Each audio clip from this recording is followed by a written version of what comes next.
佐田博明さんですか？小さな病院に勤務する医師である俺のところに、その日、珍しい客が来た。そうですが、年頃にして10代後半といったところか、高校生ぐらいの女の子が突然訪ねてきた。佐田美代を知っていますか？その言葉を聞いて戸惑いを隠せなかった。数年前、突然いなくなった兄の忘れがたみである俺の娘の名前を女の子が口にしたからだ。俺は人と関わるのが苦手な人間だった。コミュニケーションが下手で友達も少ない。人見知りで口数も少なく、ただ勉強だけが得意でつまらない男だった。母はシングルマザーで体が悪く病気がちで床に伏していることが多かった。兄はそんな家庭の中で太陽だった。何があっても動じず、いつでも明るく笑顔を絶やさない。そんな兄がある日突然死んだ。過労による過労死だった。あまりのショックに呆然としたことを今でも昨日のことのように思い出す。お前さ、本当に優しいやつなんだから、ちょっと勇気出してさ、話しかけてみればいいんだよ。そしたら友達なんてすぐにできるさ。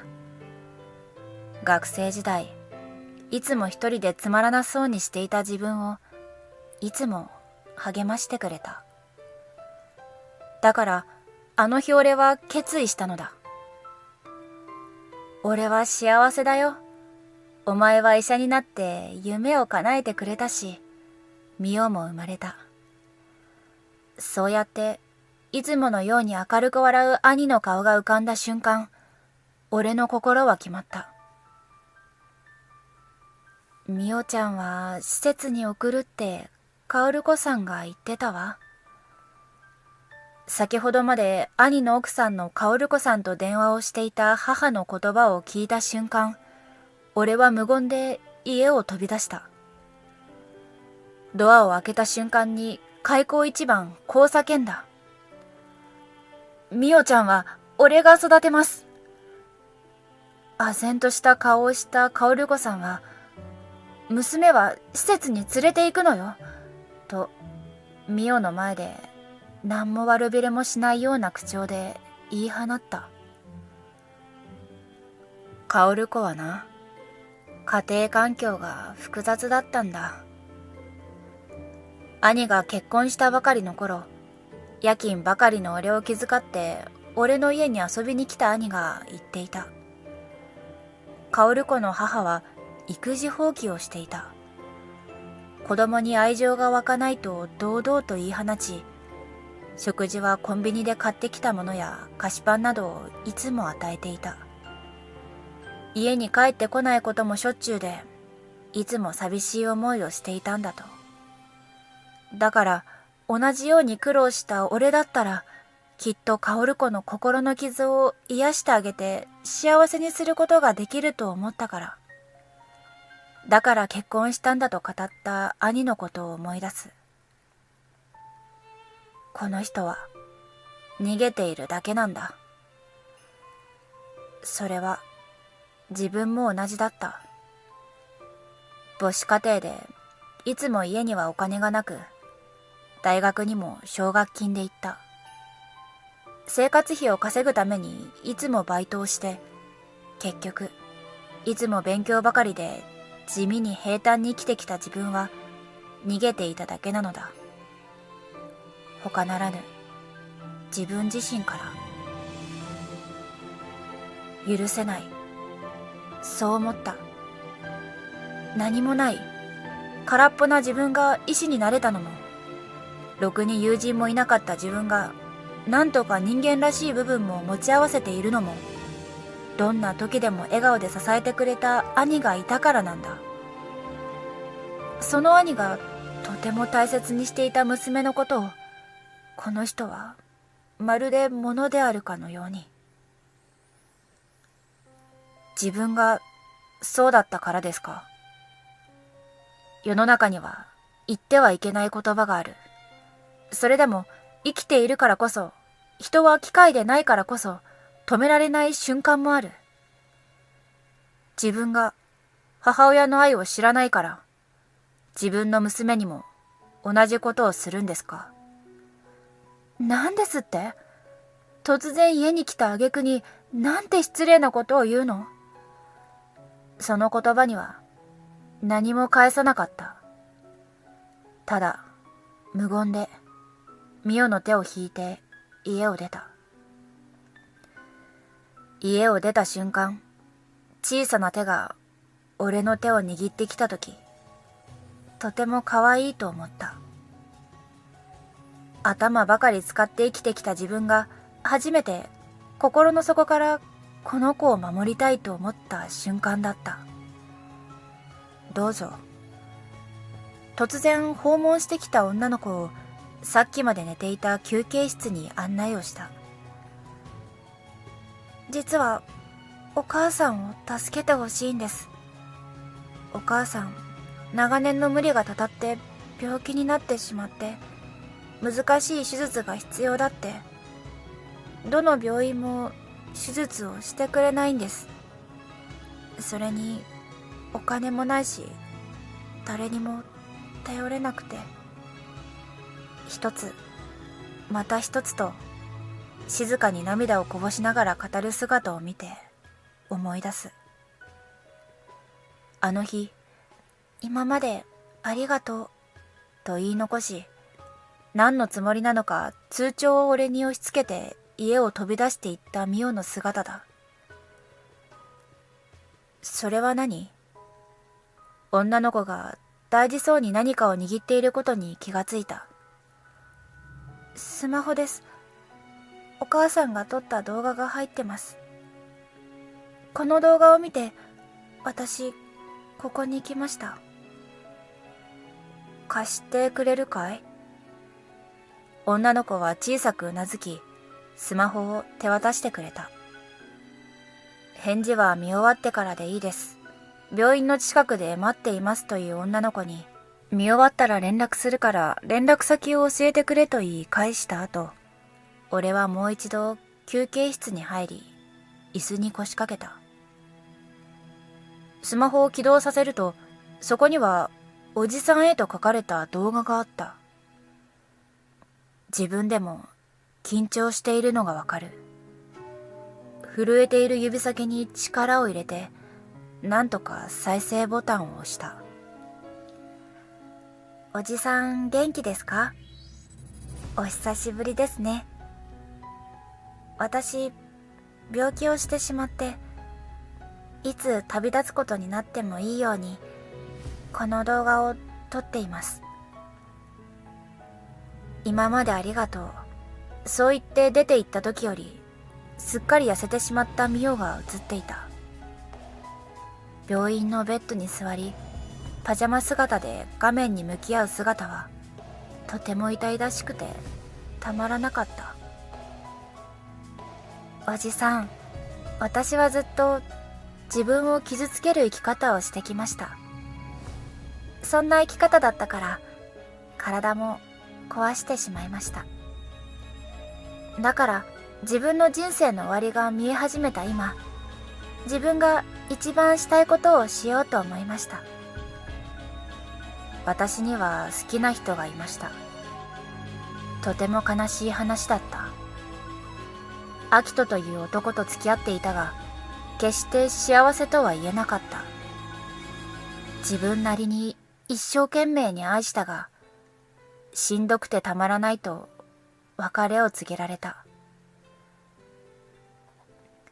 その張り詰めた空気が苦しくてたまらないと彼に言われました。何も言い返せませんでした。それは私自身が自分に自信がなく、彼に申し訳ないことをしたのだと責める気持ちでいっぱいだったからです。数年付き合ったのですが、最後は分かったとしか言えませんでした。その後です。娘の妊娠が分かったのは。まっすぐと画面を見て話していたミオが、突然画面からいなくなった。ミオ、聞こえてるぞ。画面の向こうにいるミオに心の中で話しかける。よく耳を澄ましてみると、すすり泣くような声が聞こえてきた。動画に入らないようにしようと思ったのだろう。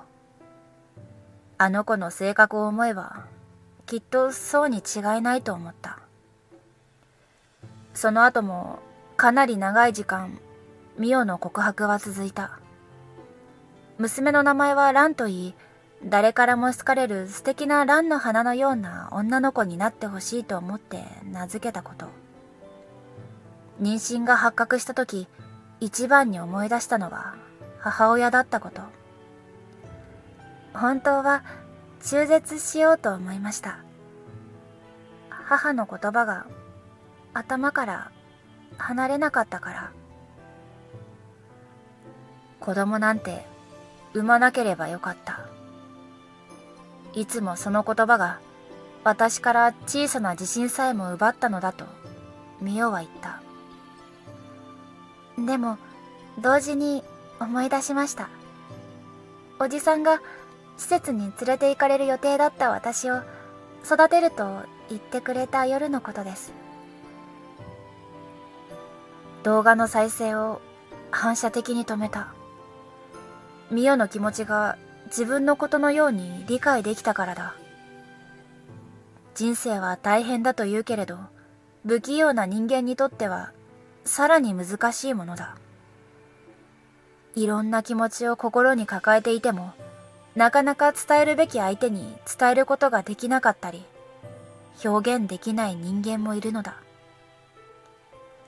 痛いくらい分かった。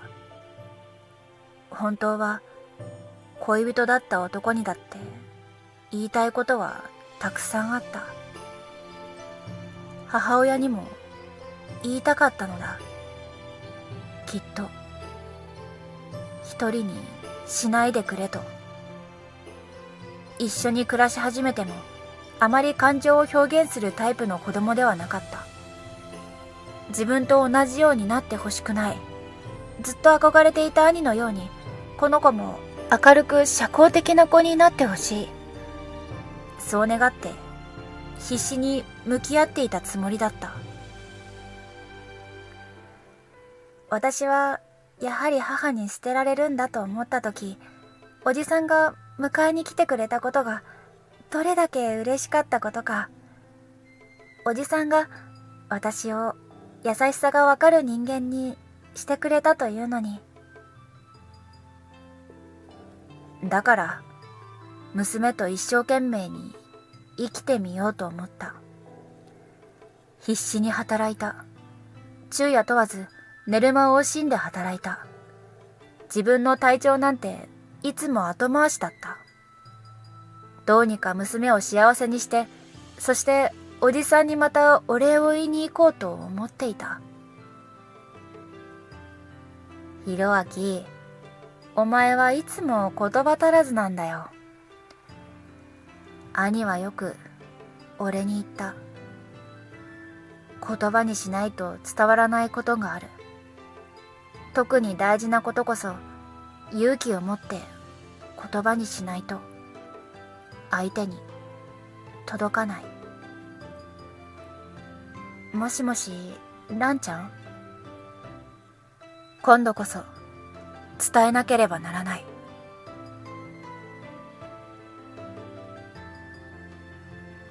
おじさん、今日ランが言ってくれました。私のお母さんになってくれてありがとうって。おじさんのおかげです。こんな幸せな日を迎えられたのは。病弱な母を助けたいと思い、医者になることに決めた。まだ子供だった俺は、貧乏だった俺の家に医学部に入れる余裕なんてないこともわからずに、兄に無邪気に言い放った。俺、医者になる。そうかそうか、頑張るよと笑顔で応援してくれて、自分の人生を捧げてまで俺を守ってくれた兄。恩返しをするつもりだったのに、結局何もできないまま旅立ってしまった。その忘れがためにも同じことをするわけにはいかない。俺は何のために医者になったんだ。誰もいない休憩室で自分に問いかける。おじさん、今まで本当にありがとう。その声を直接聞かなければならない。おじさんに任せてね。ランにそう言って電話を切った。気がついた？これがうまくいかなければ医者を辞めます。オペチームにそう宣言して挑んだ手術が終わった翌日だった。ミオがゆっくりと目を覚ました。光が差し込む病室で眩しそうに目を開けたミオは隣にいる俺を見て驚いた顔をした。ミオ、か細くなってしまった手を取り、あの日もらった通帳を手に乗せる。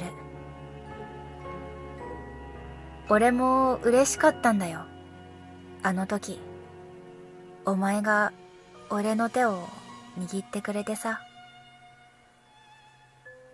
ミオの顔を見つめながら言わなければならないことを言葉にする。ありがとうっていうのはな、嬉しい顔をして言うもんだ。これは返すからなと通帳を指さして言った後、俺はミオに背を向けた。今にも泣き出しそうだったからだ。おじさん。久しぶりに聞いた声。あの日からずっと聞きたかった声。ありがとう。その声に思わず振り向けば、まるで無邪気な子供のような顔をしているミオがいた。久しぶりにこんなに嬉しい気持ちを感じた自分がいた。これを幸せと呼ぶんだと、そう思った。